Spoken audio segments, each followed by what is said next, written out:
I'm standing on my porch when they arrive, evening light casting long shadows across my front yard. My house, my life that I built without them. They're at the gate, all three of them, looking rough, clothes that haven't been washed in days, hair greasy, faces worn down by circumstances they created themselves. They're holding bags, trash bags again. Funny how life comes full circle. My mother sees me first. "Oh, thank God! We found you! We've been looking everywhere!" I don't move, don't respond. Just stand there with my arms crossed, watching them like you'd watch strangers causing a scene. "Let us in," my father demands, not asks. Still entitled after all these years. "We need to talk to you." My brother Tyler stands behind them, arms crossed, jaw set in that familiar, stubborn expression. Even now, even desperate, he looks annoyed that he has to be here, like I'm the inconvenience. "Please," my mother tries again. "Just for one night. We have nowhere to go." I walk down the steps slowly. My dog, Bear, a German shepherd I rescued 3 years ago, follows me. He's protective, good judge of character. He's already growling low in his throat. I stop a few feet from the gate. Look at them through the bars. "One night?" I repeat. "Yes, just one night." My mother's crying now. "We're family. Family helps each other." I turn and look at Bear's doghouse. Custom-built, insulated, bigger than most studio apartments I lived in. Raised off the ground, waterproof roof, clean bedding that I change weekly, better accommodations than I had for years after they abandoned me. I point at it. That's the only space available. Silence. Complete, stunned silence. "What?" My father's face is turning red. "The doghouse. You can sleep there. That's what I'm offering." "You can't be serious," Tyler says. "Completely serious. That's the accommodation available for people who treated me worse than I treat my dog." My mother's face twists in horror. "You'd let your own family sleep in a doghouse. You let your own son work 3 jobs while you bought Tyler a sports car with my college money. So yeah, I would. I am." "This is insane!" my father shouts. "You're sick. You need help." "Maybe, but you still need a place to sleep. That's it. That's the offer. Take it or leave it." I turn and walk back to my house. Bear follows. Behind me, I hear them shouting, cursing, making threats, making promises, making excuses. I close my door, lock it, and for the first time in my life, I feel completely at peace with my choices. Before we get into it, don't forget to like and subscribe, and hit hype to boost this episode. Drop a comment below with your city or country. I'm always curious where viewers are joining from. I realized I was the spare child when I was 8 years old, and my brother Tyler was 10. We were at dinner, one of those rare family dinners where my father wasn't working late, and my mother actually cooked instead of ordering takeout. Tyler had just brought home his report card. All A's because of course they were. Tyler was gifted. Tyler was brilliant. Tyler was going places. "Another perfect report card," my mother gushed, holding it up like it was a diploma from Harvard. "Oh, sweetheart, we're so incredibly proud of you. You're so smart, so talented." My father was already pulling out his wallet. "That deserves a reward. How about we go get that new video game you wanted? The expensive one?" "The one that's $80? Tyler asked, eyes lighting up. "You earned it, son. Excellence deserves recognition." They completely ignored me sitting there, completely ignored my report card sitting on the table, so I cleared my throat. I got my report card too." My mother glanced at it, barely a glance. "Oh, that's nice, honey." She didn't pick it up, didn't look at the grades, 4 A's and 2 B's, which I'd worked incredibly hard for. Didn't comment. Just, "That's nice, honey." Can I get something too? For doing well?" I asked quietly. My father looked at me like I'd asked for a kidney. "You got B's. That's not the same as straight A's. Tyler is performing at an exceptional level. You're performing at an adequate level. We reward excellence, not adequacy." "But I worked really hard." "Everyone works hard," my mother said, dismissive. "Working hard is expected. Excelling is special. Tyler is special. That's why we invest in him differently." Invest in him differently. That phrase would haunt me for years. Tyler got the video game. I got a pat on the head and a better luck next time. That was the pattern. That was always the pattern. Tyler got the bigger bedroom, the one with the attached bathroom and the window seat and enough space for a gaming setup. I got the small bedroom that used to be an office, barely big enough for a twin bed and a desk. "Tyler needs space to thrive," my mother explained. He's doing advanced work. He needs an environment that supports his intellectual growth. What about my intellectual growth? You'll be fine. You don't need as much space. Tyler got new clothes from actual stores. I got his hand-me-downs plus clearance rack items from discount stores. When I complained that Tyler's old clothes didn't fit right, he was broader, I was taller, my father said, "Beggars can't be choosers. You should be grateful you have clothes at all." Tyler got a new laptop for high school. Top of the line. He needs it for his advanced coursework, my mother said. I had to share the family computer in the living room, waiting for everyone else to finish before I could do homework. When I asked for my own computer, even a cheap one, a used one, anything, my father said, "Computers are expensive. We can't afford two. Tyler's education is the priority. You can use the family computer. That's sufficient for your needs." Every birthday, Tyler got elaborate parties. Friends invited, decorations, catered food, expensive presents. My birthdays were dinner at home, not even a special dinner, just regular dinner, and one present, usually something practical like socks or school supplies. "We're spending a lot on Tyler right now," my mother would say. "You understand, right? He's at such a critical point in his development. We need to make sure he has every advantage." "What about my development?" "You're developing fine. You don't need the same investment." There was that word again, investment. Like Tyler was a stock portfolio and I was a loss they had to absorb. When Tyler wanted to take tennis lessons, expensive private lessons at the country club, they enrolled him immediately. "Physical activity is important for cognitive development," my father said. When I wanted to join the school soccer team, which just required a uniform and cleats, maybe $200 total, they said, "That's a lot of money for something you're probably not going to stick with. Sports aren't really your thing. Maybe next year." Next year never came. When Tyler wanted guitar lessons, they bought him a $1,500 guitar and paid for weekly lessons. He quit after 2 months. The guitar sat in his closet untouched. When I asked if I could take the guitar lessons since Tyler wasn't using them, my mother said, "Those lessons are Tyler's. Just because he's taking a break doesn't mean he won't come back to it. You can't just take over things that belong to your brother." The guitar never came out of the closet again. Every achievement Tyler made was celebrated, documented, shared with relatives and neighbors and anyone who would listen. Science fair project? Photos sent to everyone. School play where he had 2 lines. Video posted everywhere. Made the honor roll. Facebook post with 3 paragraphs about what a genius he was. When I made the honor roll, got elected to student council, won a writing contest that earned me a $50 prize, silence. Absolute silence.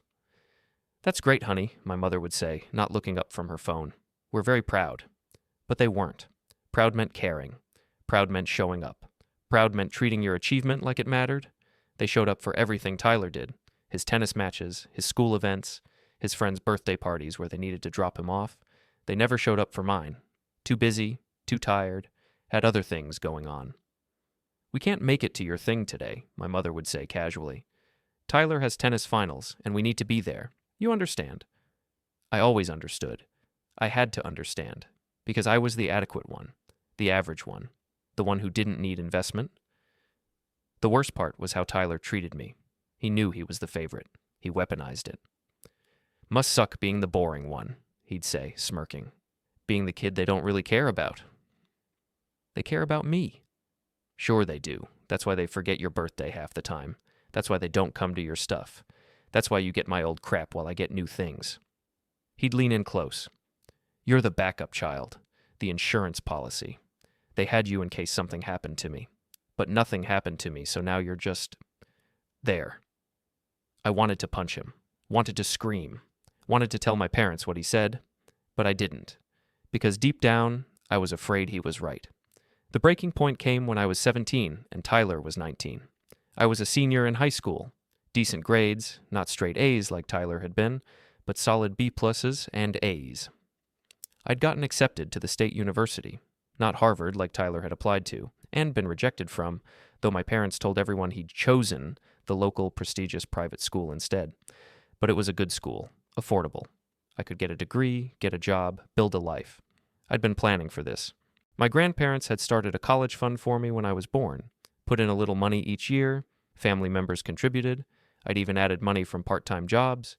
It wasn't huge, but it was something. Enough to cover most of tuition for 4 years if I was careful. My grandfather had told me about it before he died. "That money's for you," he'd said, "for your education. Don't let anyone tell you otherwise. I was sitting at the kitchen table with my acceptance letter, making plans when my parents came home with Tyler. He was home for spring break from his fancy private school. "Hey, I wanted to talk about college plans," I said. "I got accepted, and I need to figure out housing and tuition and—" "About that," my father interrupted. "We need to talk." Something in his tone made my stomach drop. "Okay." "Tyler needs a car," my mother said. I blinked. "Okay? What does that have to do with me?" "He needs a good car, a safe car, something reliable for commuting to school and internships and job interviews. First impressions matter in his field. He needs to look successful to be successful." "Okay," I repeated slowly. "So buy him a car?" "We don't have the liquid capital right now," my father said. "The tuition at his school is substantial. Room and board, books, expenses. We've stretched ourselves thin, making sure he has everything he needs." "I still don't understand what this has to do with me." "Your college fund," my mother said. "We're going to use it to buy Tyler's car." The room tilted. "What?" "It's the practical choice," my father said, like he was explaining basic math. "Tyler's career trajectory is more important right now. He needs reliable transportation. You can go to community college. It's much cheaper. Get your general education credits done there, then transfer. It makes more financial sense." "That's my money. Grandpa left that for me. For my education?" "Your grandfather left it for the family," my mother corrected. "And we're using it for the family's benefit. Tyler's success benefits all of us. An investment in him is an investment in the family's future." "What about my future?" "You'll figure something out. You're resourceful. You don't need the same level of support Tyler does." Tyler was leaning against the counter, smirking, saying nothing, just watching me realize I was about to lose everything. "No," I said. "That's my college fund. You can't just take it." "We're your parents," my father said, voice hard now. "That money is in an account we control. We can use it however we see fit. And we've decided this is what's best for the family. Best for Tyler, not best for me. You're stealing from me to give him a car." "We're not stealing. We're redirecting resources where they're needed most. Tyler has real potential, real opportunities. You're going to be fine with a different path." "A different path? What path? How am I supposed to pay for college?" "Get a job, take out loans. Plenty of people work their way through school. It builds character." "Then why doesn't Tyler have to build character?" "Tyler is different," my mother said firmly. "He has gifts that need to be nurtured. You're average. Average people have to work harder. That's just reality." Average. There was that word again. That word that had haunted me my entire childhood. "I'm not signing off on this," I said. "I won't let you steal my college fund." "You're 17, my father said. "You don't have a choice. The account is in our names as trustees until you're 18. By the time you're legally able to contest it, the money will be spent. This is happening whether you like it or not." They bought Tyler a BMW, used, but still, a luxury car.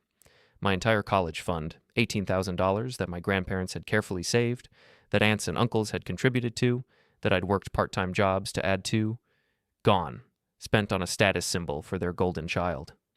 Tyler drove it to our house to show it off, parked it in the driveway, made me come look at it. "Nice, right?" he said, leaning against it. "This is what happens when you're the successful one, when you have potential, when people believe in you."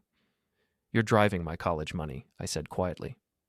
"Was your college money. Now it's my car. Must suck being you?" He grinned. "Don't be jealous. Just work harder. Pull yourself up by your bootstraps or whatever poor people do." "I'm not poor. You stole from me." "I didn't steal anything. Mom and Dad gave this to me. Because I earned it. Because I'm worth investing in. You should try being worth something sometime." I wanted to key the car, wanted to slash the tires, wanted to burn it to the ground. Instead, I walked away, started making plans, because I realized I was on my own. I'd always been on my own. I just hadn't fully accepted it yet. Tyler had the BMW for exactly 4 months before he totaled it. 4 months of him posting photos with it on social media. 4 months of him bragging about it to anyone who would listen. 4 months of him parking it in front of the house like a trophy. I'd moved out by then, couldn't take living there anymore, couldn't watch them fawn over him while treating me like furniture. I'd gotten a tiny apartment, found 2 jobs, deferred college for a year to save money. I was barely surviving, but I was free. I heard about the crash from my mother's voicemail. She didn't call to tell me, just left a message like it was routine information I needed to know. "Hi, honey. Just wanted to let you know Tyler was in a car accident last night. He's fine. Few bruises, nothing serious. The car is totaled, though. Such a shame. Anyway, call if you want. Love you. Such a shame. The car that cost my entire future was totaled, and it was just such a shame. I didn't call back. Didn't reach out. Didn't ask if Tyler was okay. A week later, my mother called again. Actual call this time, not a message. Did you get my voicemail? Yeah. You didn't call back. Didn't have anything to say. Your brother was in an accident. You could have at least checked on him. You said he was fine. He is, but still. Family should support each other in difficult times. I laughed.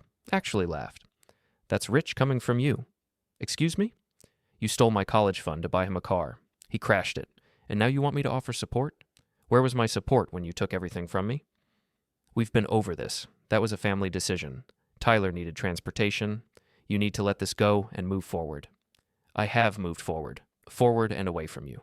Don't be dramatic. Anyway, I'm calling because we need help replacing Tyler's car. He needs reliable transportation. His internship requires...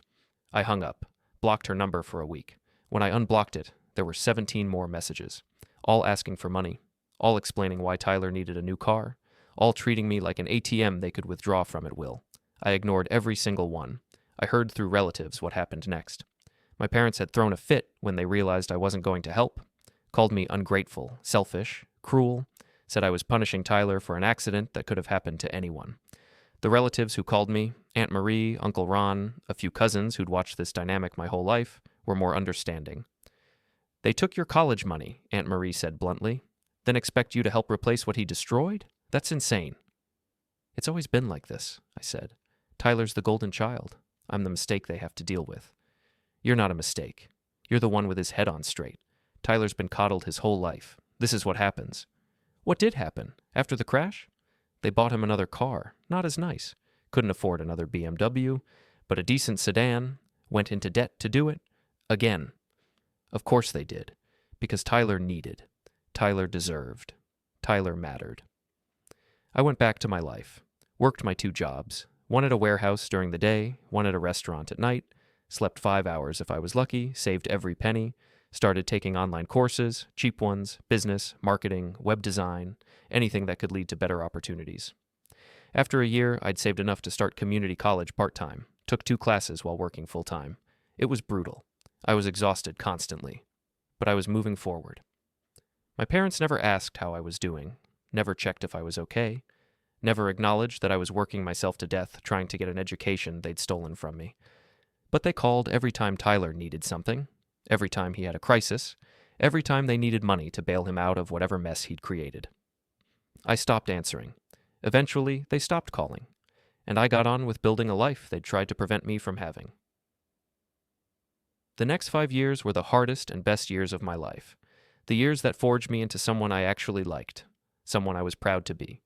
I worked like my life depended on it. Because it did. Warehouse job during the day, 40 hours a week of loading and unloading trucks, lifting boxes until my back screamed, operating machinery in 100-degree heat in summer and freezing cold in winter. Restaurant job at night, 20 to 30 hours a week of serving, bussing tables, dealing with drunk customers, and entitled assholes who thought tips were optional. On top of that, community college part-time, 2 classes per semester, homework done during my 30-minute lunch break at the warehouse or after midnight when I got home from the restaurant. I slept maybe 5 hours a night if I was lucky. Lived on ramen, peanut butter sandwiches, and whatever mistakes the restaurant kitchen made that they let servers eat. Wore clothes until they had holes, then patched the holes and kept wearing them. Didn't go out, didn't socialize, didn't date.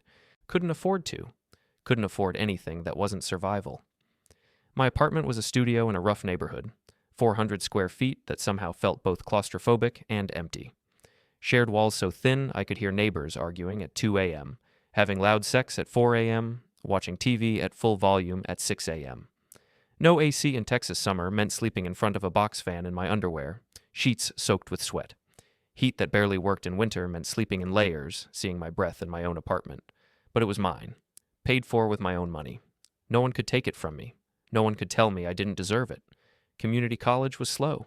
Brutally slow. I could only afford 2 classes per semester while working full-time. At that rate, it would take me 4 years to get an associate's degree, another 4 to transfer and finish a bachelor's. 8 years total. I'd be 30 before I had a bachelor's degree, but I was moving forward. That's what mattered. Not how fast, just forward. I met Professor Williams in my second semester. She taught Introduction to Business Management. Older woman, probably late 50s, gray hair pulled back, sharp eyes that missed nothing. Tough as nails. Half the class dropped out after the first exam because she didn't curve and she didn't accept excuses. I loved her class. Loved how she didn't bullshit. Loved how she expected excellence but taught us how to achieve it. She called me into her office after I aced her midterm, one of only 3 students who'd scored above 90. Sit down. I sat, nervous. Had I done something wrong? You're working while taking classes? Not a question, a statement. Yes, ma'am, 2 jobs. How many hours? 60-ish per week, sometimes more. She studied me like I was a problem she was trying to solve. Why not take a full course load? You're clearly capable, smart, hard worker. You'd do fine with 15 credit hours. Can't afford it. Even with financial aid, tuition plus living expenses, I can only do 2 classes at a time. Any more, and I can't make rent. What happened? Family can't help? I laughed. Bitter sound. Family took my college fund to buy my brother a BMW. I'm on my own. Her expression didn't change, but something shifted in her eyes. No, recognition, maybe. I see. So yeah, 2 classes at a time. I'll get there eventually, just slowly. Where are you working? Warehouse during the day, restaurant at night. What do you want to do? After graduation, assuming you make it to graduation? I don't know. Something stable, something that pays enough to live on without killing myself. Something where I'm not expendable. Ever thought about starting a business? I laughed again. With what capital? I have maybe $300 in savings. That won't start much. Doesn't take much capital to start certain types of businesses. She pulled a book from her shelf. Worn, dog-eared, heavily highlighted. Read this. Come back next week and tell me what you think. The book was called The 100 Startup, about starting service-based businesses with minimal investment, landscaping, handyman services, cleaning, consulting, pet sitting, tutoring, things that required more labor than capital, more hustle than money. I read it in 2 days.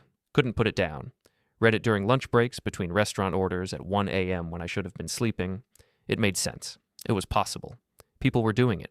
Regular people with no special advantages. Just determination and willingness to work. I went back to Professor Williams's office the next week. What did you think? She asked, not looking up from papers she was grading. I think it's possible, but I don't have time. I'm already working 60-hour weeks plus school. When would I build a business? Then make time. Or keep working for other people forever. Your choice. No judgment either way. But you're smart enough and hungry enough to do this. Question is whether you want it badly enough. Want what? To work even more than I already am? To sacrifice the little sleep I'm getting? And to risk what little stability I have? To own something. To build something that's yours. To never have to ask permission or beg for raises or worry about being laid off because someone else made bad decisions. She finally looked up at me. You're angry. I can see it. You're angry at your family, angry at your situation, angry at the unfairness of it all. That anger is either going to destroy you or fuel you. Choose which one. How do I choose fuel? Start building. Start small, nights, weekends, whatever time you can scrape together. Build something that's yours. Channel that anger into creation instead of bitterness. I started small, smaller than small. I posted an ad on Craigslist offering handyman services. We'll fix anything. Reasonable rates, weekend availability. Got my first call 3 days later. Woman needed her bathroom sink fixed, constant drip, driving her crazy. She'd called a plumber who'd quoted her $300. How much would you charge? She asked. I had no idea what to charge. $50. 50? The plumber said $300. I'm not a plumber. I'm a guy who knows how to fix things. Oh, if I can't fix it, you don't pay me. If I can, it's $50. When can you come? I went that Saturday. Brought tools I'd bought at a pawn shop for $20. Watched a YouTube video the night before on fixing leaky sink faucets. Took me 2 hours, mostly because I had to take it apart 3 times before I figured it out. But I fixed it. No more drip. She paid me $50 cash. Tipped me an extra $20. You saved me $230. Thank you. Do you know anyone else who needs stuff fixed? Actually, my neighbor mentioned her garbage disposal doesn't work. Want me to give her your number? Please. By the end of that month, I'd done 5 jobs. Made $300 after supplies. Not much, but it was money I'd earned on my own terms. Using skills I'd taught myself, building something that was mine. Professor Williams was right. It felt different than working for someone else. Better. Like I was actually building towards something instead of just surviving day to day. I kept posting ads, kept taking jobs, learned as I went. How to fix toilets, patch drywall, paint rooms, install ceiling fans, hang shelves, replace doorknobs. YouTube was my teacher. Trial and error was my school. Got better, faster, more confident. Started charging more. $75 per job, then $100, then hourly rates of $30, then $40. Word of mouth is powerful when you do good work. Every satisfied customer told 2 neighbors. Those neighbors called me, told 2 more neighbors. Soon I had more weekend work than I could handle. After 6 months of weekend handyman work, I was making an extra $1,200 a month, enough to quit the restaurant job, enough to sleep more than 5 hours a night. I kept the warehouse job for stability, worked 40 hours there during the week, then did handyman jobs on evenings and weekends, built my business slowly, carefully, with every intention of making it sustainable. After a year, I was making more from handyman work than from the warehouse. $3,000 a month from side work versus $2,400 from my day job. Professor Williams called me into her office again. I heard you started a business? How'd you hear that? Small world. You fixed my colleague's deck. She said you did excellent work and charged half what the contractor quoted. Word of mouth is good for business. You're taking a risk staying at the warehouse while building your business. You're limiting your growth by not going full-time on your own company. I'm limiting my risk. If the business fails, I still have income. It won't fail. You're too stubborn to let it fail. And you know what? Being stubborn and determined beats being talented and lazy every time. You think I should quit? I think you're already at the bottom. You have nothing to lose. Worst case, you fail and get another warehouse job. Best case, you build something that makes you more money and gives you more freedom. The risk is minimal. The potential reward is massive. I thought about it for a week, ran the numbers, looked at my client list, calculated what I could make if I could take jobs during the day instead of only evenings and weekends, quit the warehouse job, went full-time self-employed, terrifying, exhilarating, liberating. You're taking a risk, my warehouse supervisor said when I gave notice. He was a decent guy, fair, understood why I was leaving. I'm already at the bottom, I said, echoing Professor Williams. What do I have to lose? Good luck. You're a hard worker. You'll figure it out. I went all in, invested every penny back into the business, better tools. A used truck, beat-up Ford F-150 with 180,000 miles, but it ran, business cards, a simple website I built myself, liability insurance, bonding, marketing through word of mouth and online ads, Craigslist, Facebook, Nextdoor, local community boards. Clients kept coming, kept referring others. My phone rang constantly. I was booked 3 weeks out, then 4 weeks, then 6 weeks. I couldn't keep up. Started hiring help after year 2. Found a guy named Marcus who'd been laid off from a construction job. Good worker, reliable, needed income. I trained him, taught him everything I'd learned, paid him fairly, $20 an hour when most companies were paying minimum wage. Why are you paying me this much? He asked.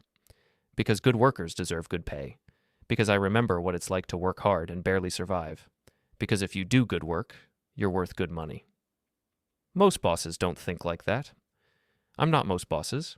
I'm a guy who climbed out of the bottom. I'm not going to exploit people the way I was exploited. Marcus stayed with me. Brought his friend James, who also needed work, then James's cousin David. By year 3, I had a team of 4, including me. We were taking bigger jobs. Whole room renovations, deck builds, kitchen remodels, jobs that paid thousands instead of hundreds. Revenue hit $100,000 that year, actual 6 figures. I was paying myself $50,000, more than I'd ever made in my life, and reinvesting the rest in equipment, marketing, and employees.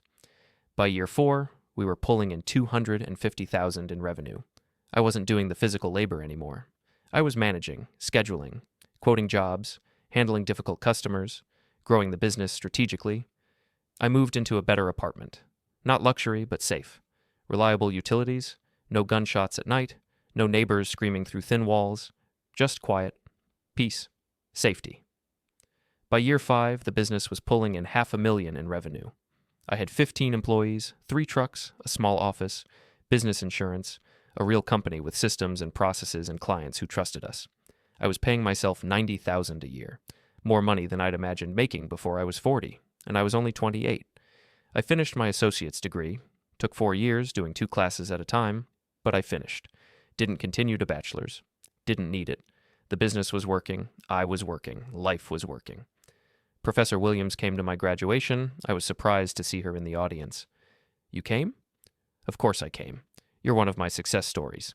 The angry kid who channeled his rage into building instead of destroying. I'm proud of you. Thank you. For the book. For the push. For believing I could do it. I didn't make you do anything. I just pointed at a door. You're the one who walked through it. I bought a house that summer. 3 bedrooms, 2 bathrooms, fenced yard, garage, quiet neighborhood where kids played outside and neighbors waved. The kind of house that says, you made it. You succeeded. You proved everyone wrong. I closed on it on a Tuesday, stood in the empty living room that evening with my key in my hand and cried. Happy tears. Grateful tears. Proud tears. Tears for 18-year-old me who'd lost his college fund and thought he'd never have anything. Tears for 23-year-old me who'd worked 80-hour weeks just to survive. Tears for the me who'd refused to give up even when giving up would have been easier. I'd done it, built a life from nothing, with no help, no family support, no advantages, no college fund, no safety net. Just work, determination, refusal to stay down, and a little bit of strategic stubbornness. I adopted Bear a month after buying the house. German Shepherd from a rescue, 3 years old. Previous owner had abused him. He was scared, defensive, reactive, didn't trust humans. Most people walked right past him at the shelter. I sat with him for 2 hours, just sat. Didn't try to pet him, didn't talk much, just let him exist in my space and me in his. He eventually came over, sniffed my hand, let me scratch his ears. Leaned against me like he'd been waiting for someone who understood. You and me, I told him, 2 survivors figuring it out. I adopted him that day. Built him a doghouse in the backyard the next weekend. Custom built with Marcus's help. Insulated for temperature control. Bigger than it needed to be. 6 feet by 4 feet. Raised off the ground. Waterproof shingled roof. Heated pad for winter. Cooling pad for summer. Automatic water dispenser. The works. This doghouse is nicer than my first apartment, Marcus joked while we built it. Bear deserves it. He's been through hell. Now he gets comfort. You know he's going to sleep in your bed, right? Dogs don't use doghouses. It's the principle. He should have somewhere that's his, somewhere safe, somewhere comfortable, even if he doesn't use it. Marcus got it. He'd been homeless for 6 months before I hired him. He understood about having a safe space that's yours. Bear became my best friend, my companion, my family in a way my biological family never was. Loyal, protective, loving, never judged me, never asked for more than food and attention, never made me feel inadequate or average or less than. He was family, real family, the kind that shows up, the kind that stays. I kept my success relatively quiet, didn't post on social media, barely had social media, didn't reach out to my biological family to show them I'd succeeded without them, didn't advertise my new life to people who'd never cared about my old one. Because I hadn't done it for them, I'd done it for me, to prove to myself that I was enough, that being average didn't mean being destined to fail, that working harder than the gifted ones could lead to success they'd never achieve. And I had succeeded, more than succeeded. I'd built a life I was proud of, a business that employed people and paid them fairly, a home that was mine, a dog who loved me unconditionally. I'd built family, real family, chosen family, the kind that matters. And I'd done it all without the people who were supposed to help me but didn't, the people who took from me to give to their favorite, the people who only mattered when they needed something. Those people were in my past, where they belonged, where they'd stay. I didn't hear from my family for almost 6 years. Complete radio silence, which was exactly what I wanted. Then Aunt Marie called. We'd stayed in touch. She was the one family member who'd always been decent to me. Have you heard about your brother? She asked. No, and I'd prefer to keep it that way. I think you need to know this. He's in serious trouble. Your parents, too. I sighed. What happened? Gambling. Started with online poker, then sports betting, then casinos. He's in deep. Owes a lot of money to a lot of people. Your parents kept bailing him out, selling things, taking out loans. They refinanced the house twice. My stomach dropped. Twice? They're underwater now. Owe more than it's worth. Tyler kept promising he'd win it back, kept taking their money to gamble more. Classic addiction pattern. They couldn't see it or wouldn't see it. How much are we talking? Last I heard, they're about to lose the house. Bank's foreclosing. Tyler owes his bookies somewhere north of $50,000. Your parents are broke. Completely broke. I sat down. processed this. And they're still enabling him? They don't call it enabling, they call it supporting family. But yes, they've sacrificed everything for him. Again. Let me guess, they're going to call me next. Probably, just warning you.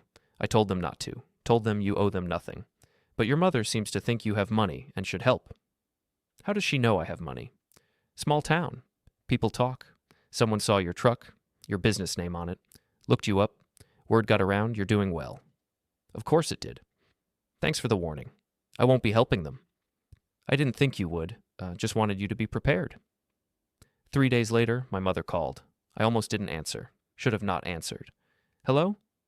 Oh, thank God, you answered. I've been trying to reach you. Hi, Mom.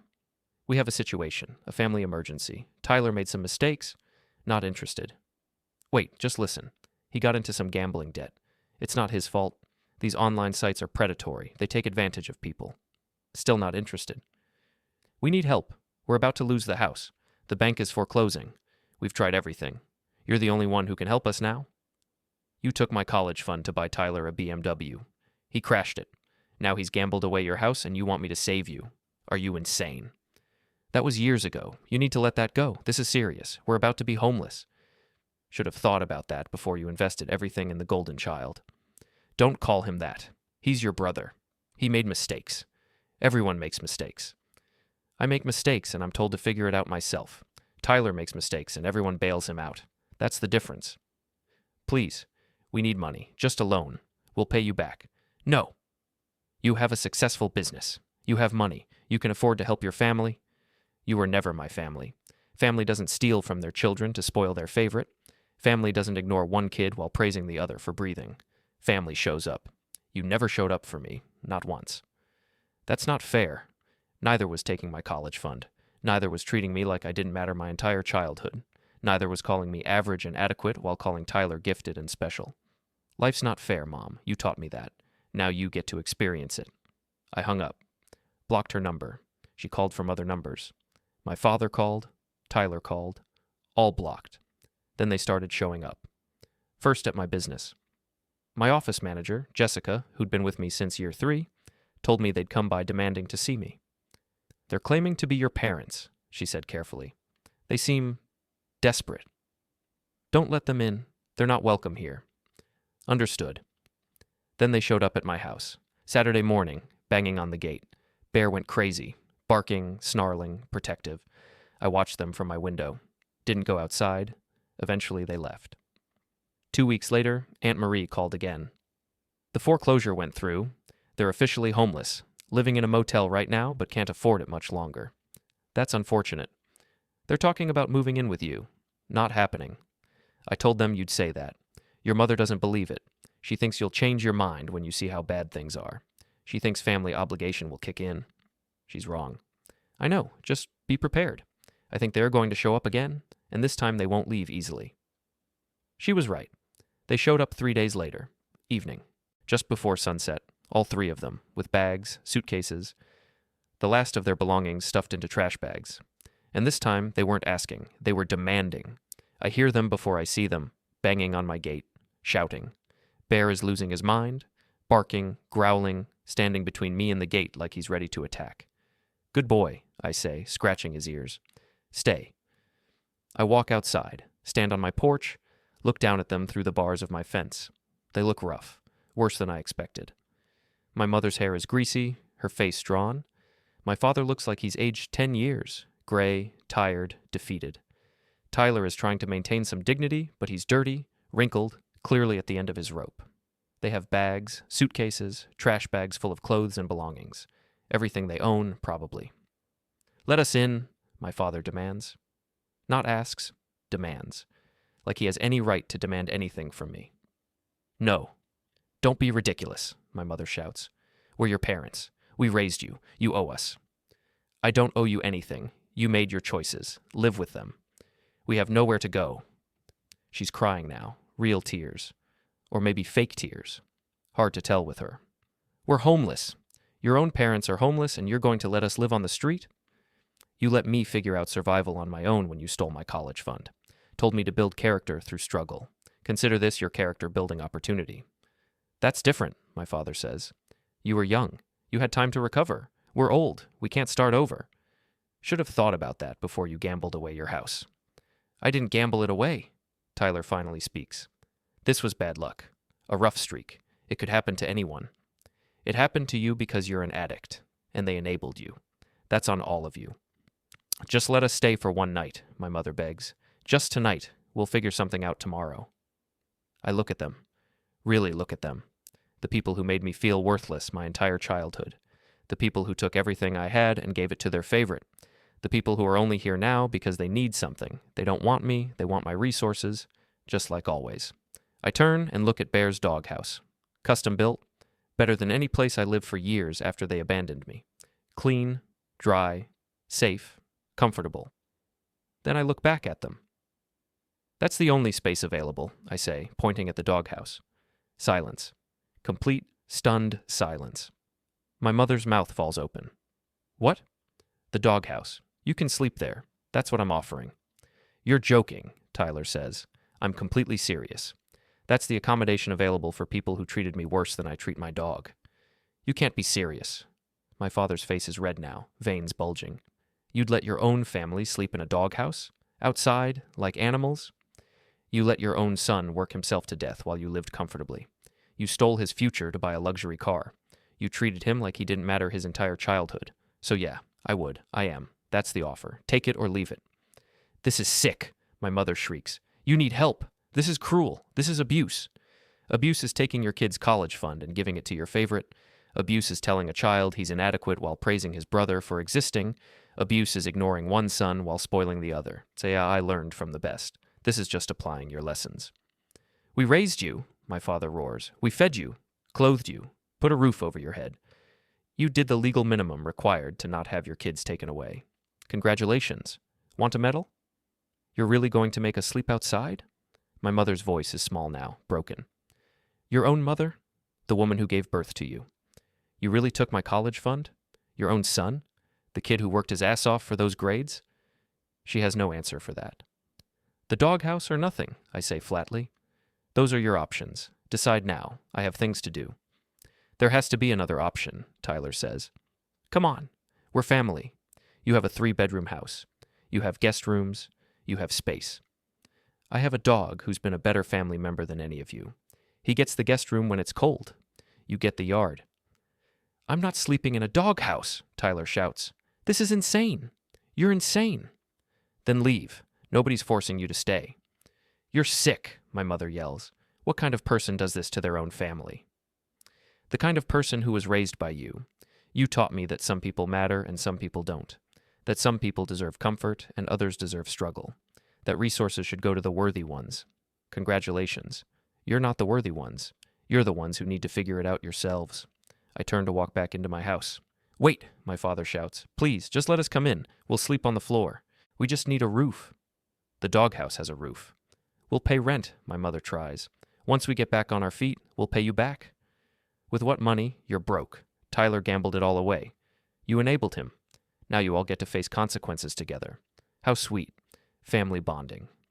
Don't walk away from us, Tyler yells. You can't just leave us here. Watch me. I walk back to my house. Bear follows, staying between me and the gate.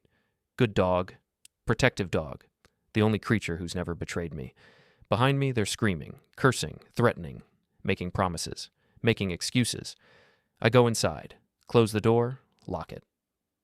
Their voices carry through the walls for a while, shouting my name, demanding I come back, telling me I'll regret this, that family remembers, that karma exists. I sit on my couch. Bear jumps up next to me, puts his head on my lap. You're the only one who deserves to be here, I tell him, scratching behind his ears. You're the only real family I have. His tail wags. He doesn't judge, doesn't ask for more than I can give, doesn't make me feel worthless. Outside, the yelling continues for another 10 minutes, then stops. I hear a car door slam, an engine start. They're leaving. I look out the window, watch their car drive away, watch them disappear around the corner, watch my street return to its usual quiet, and I feel nothing. No guilt, no regret, no second thoughts, just peace. Finally, completely, utterly at peace. They chose their path, made their decisions, prioritize one son over the other, enabled addiction, destroyed their own lives. That's not on me. That's on them. I don't owe them comfort, don't owe them shelter, don't owe them anything. I owe myself peace, and I finally have it. They didn't come back that night, or the next day, or the day after that. For a week, I heard nothing. I checked my security cameras obsessively at first. Yeah, I'd installed cameras after they'd started showing up. Paranoia or preparation? Both, probably. The cameras showed nothing. My street stayed quiet, my gate stayed closed, my peace stayed intact. Then Aunt Marie called. "They're staying at a shelter across town," she told me. "Your mother called me crying, said you offered them a doghouse. Is that true?" "It's true." "Jesus Christ." She was quiet for a moment. "I mean, I don't blame you, but Jesus." "They took my college fund to buy Tyler a BMW. He crashed it. Then he gambled away their house. They only came to me because they needed something, not because they cared about me. I offered them exactly as much as they offered me when I needed them, the bare minimum." "Fair point. Your mother doesn't see it that way." "She never sees things clearly when it comes to Tyler. She's telling everyone you're cruel, that you're heartless, that you let your own parents be homeless. Let me guess. She's leaving out the part where they stole from me. Of course. She's also leaving out the years of favoritism, the way they treated you. She's painting herself as the victim. People who know. People who don't matter. True, so what now? Are you just done with them?" "I've been done with them for years. This was just making it official." She sighed. "Can't say I blame you. They made their bed, or in this case, their doghouse." We both laughed. Dark humor, but humor nonetheless. "Are they okay? Like actually okay? Safe?" "They're in a shelter. It's not comfortable, but it's safe. They have food, beds, showers. They're fine. Humbled, but fine." "Good. That's more than they gave me when they threw me out." "Your mother's furious. Says she'll never forgive you." "Great. Saves me the trouble of cutting her off since she's doing it herself." "Your father's not talking to anyone. Tyler's apparently looking for work, but can't find anything that meets his standards." "His standards. That's rich. He gambled away their house, but he has job standards." "I'm just telling you what I heard. Apparently he doesn't want to do menial work." "Of course not. He's special, gifted, too good for regular jobs." "Reality's going to hit him hard." "Good. It hit me hard when I was 18. Now it's his turn." We talked for a few more minutes. She promised to keep me updated if anything major happened. I thanked her but said I didn't need updates. I was done, moving on, living my life. After we hung up, I sat in my living room. Bear was asleep at my feet. My house was quiet, peaceful, exactly how I liked it. I'd built this life, this peace, this safety, with my own hands, with no help, with nothing but determination and refusal to stay down. And I wasn't going to let them ruin it. Not now, not ever. Days turned into weeks. Weeks turned into months. I heard nothing from them directly. Occasional updates through Aunt Marie. They were still at the shelter. Tyler had finally gotten a job at a warehouse. Oh, the irony. My parents were trying to get into subsidized housing. I didn't reach out. Didn't check on them. Didn't offer help. My business continued to thrive. I hired more people, took on bigger jobs, made more money than I knew what to do with. I started a small scholarship fund for kids whose families couldn't or wouldn't pay for college, kids who needed help but had no support system, kids like I'd been. $5,000 a year to start. Not much, but something. Proof that I'd taken my pain and turned it into something that helped others. I went to the first scholarship recipient's award ceremony. She cried when she got the check. Her single mom cried. Her little brother cried. "Thank you," the girl said. This is everything. I can actually go to college now. I can actually have a future." "You've always been able to have a future," I told her. "This just makes it a little easier. Work hard. Remember where you came from. Help others when you can." "I will, I promise." That moment, seeing her face, seeing her hope, seeing her future open up, was worth more than any revenge against my family ever could be. Because that's the thing about revenge. It's empty. It feels good in the moment, but it doesn't fill the void. Helping others fills the void. Building a life fills the void.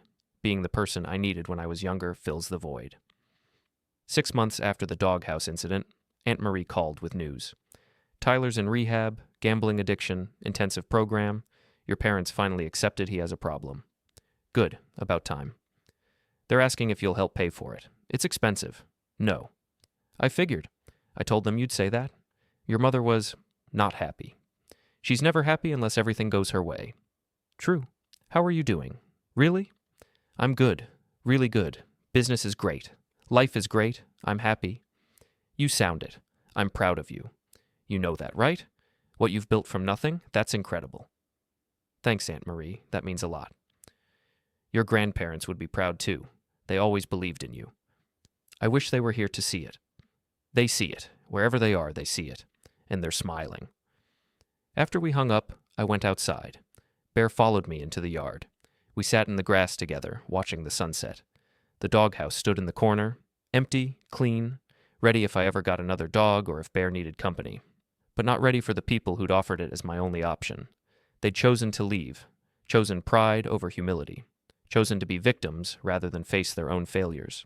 That was their choice, just like everything else.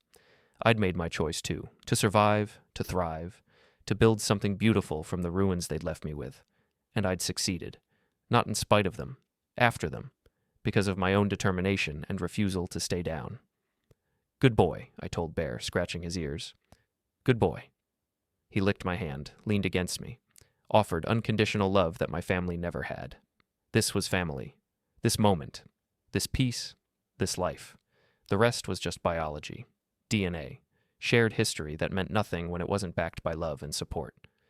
I'd found my real family. Built it myself. Chosen carefully, protected fiercely. And I'd never let anyone take it from me again. Life moves forward whether you want it to or not. My business is thriving. 40 employees now, 3 trucks, commercial contracts, residential contracts, more work than we can handle, honestly. I'm turning down jobs, referring them to competitors I trust. I bought a bigger house last year, not because I needed it, but because I wanted it. Because I could. 4 bedrooms, 3 bathrooms, pool in the backyard, home office, the American dream, built from nothing. Bear has a companion now, Luna, another German Shepherd rescue. They sleep in the guest room together, have the run of the house, live better than most people. I got married to someone I met through business networking, Amanda. She owns her own company, accounting firm. We bonded over being self-made, over building businesses from nothing, over understanding what it means to work for everything you have. She knows my history, knows about my family, knows about the doghouse incident. You actually offered them the doghouse? She asked when I first told her. I did. That's savage. They earned it. I don't disagree. My family was similar. Different specifics, same pattern.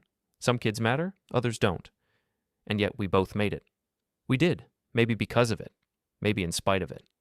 Does the reason matter? Not really. Results matter. We're here. We're successful. We're happy. We are. We got married in our backyard. Small ceremony. Friends, colleagues, Aunt Marie, people who actually cared about us. No blood relatives on my side except Marie. It was perfect. We're talking about kids now. Maybe next year, maybe 2. We'll see. If we have kids, they'll never know what it's like to be second best. They'll never know what it's like to be told they're average while a sibling is called gifted. They'll never know what it's like to have their future stolen to fund someone else's present. They'll just know love, support, presence, the things I never had. I still occasionally hear about my family through Aunt Marie. Tyler completed rehab, relapsed, completed it again, seems to be doing better now. Working a regular job, living in a sober house, trying. My parents are in subsidized housing, getting by, not thriving, but surviving. They're old now, tired, broken by choices they made. They asked about me once, Marie told me, asked if I was doing okay, if I was happy. Tell them I'm fine, I said. Tell them I built a great life without them. Tell them I don't think about them at all. That's harsh. It's honest. They were never part of my life in any meaningful way. They're not part of it now. That's just reality. I don't hate them. That would require caring about them. Nothing them. They exist somewhere, living their lives, dealing with their consequences, and I exist here, living my life, enjoying my rewards. 2 parallel lines that never meet. Last month, I expanded the scholarship fund. $25,000 a year now. 5 students, all kids from difficult families, all kids who need help but have no support. At the award ceremony, one kid asked me, "Why do you do this? The scholarship? You don't know us." Because someone should have done it for me. No one did, so I'm doing it for you instead. Did you have a hard family too? I had a family that didn't see my worth. That's worse than no family at all. How did you get through it? Stubbornness, spite, refusal to prove them right about me, and eventually I realized I didn't need to prove anything to anyone. I just needed to prove it to myself. Did you? Yeah, I did, and you will too. The kid smiled, genuine, hopeful, ready to take on the world. That's what the scholarship is for. Not revenge, not to show my family what they missed, but to help kids who remind me of me, to give them what I never had. Sometimes I think about that night. The doghouse, my family at the gate, the choice I made. Some people think I was cruel, that I should have helped them despite everything. That family is family. Those people don't understand what it's like to be the unwanted child, the investment that wasn't worth making, the son who only mattered when he was useful. They don't understand that sometimes the cruelest thing you can do to someone is exactly what they did to you. But mostly, I don't think about it at all. Because that's the real victory, not revenge, not making them suffer, not even the success I've built. The real victory is indifference, is peace, is living a life so full and satisfying that they don't even register as a blip on my radar. I'm happy, genuinely, completely happy, with my wife, my dogs, my business, my chosen family, my life that I built from nothing, and they're somewhere else, living with their choices, dealing with their consequences, exactly as it should be. Bear walks up to me while I'm sitting on my back porch, puts his head on my knee. Luna follows, does the same on the other side. Good dogs, I say, scratching both their ears. The best dogs. They wag their tails, offer unconditional love, the kind of love I never got from the people who were supposed to give it first. But that's okay, because I found it anyway, built it myself, created a life full of love and loyalty and genuine connection. The doghouse still stands in the corner of my yard, empty now, a monument to the night I chose myself over people who never chose me. Sometimes Amanda asks if I'll ever tear it down, build something else there, a shed maybe, a gazebo. No, I always say. It stays. Reminder of where I came from, what I survived, what I built after. Fair enough. That doghouse represents something important. Not cruelty, not revenge, but boundary setting, self-respect, the understanding that some people don't deserve access to your life.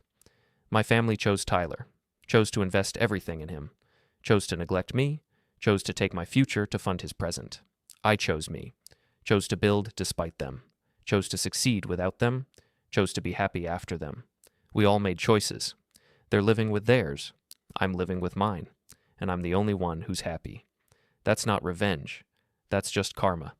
And karma, as it turns out, has impeccable timing. The end.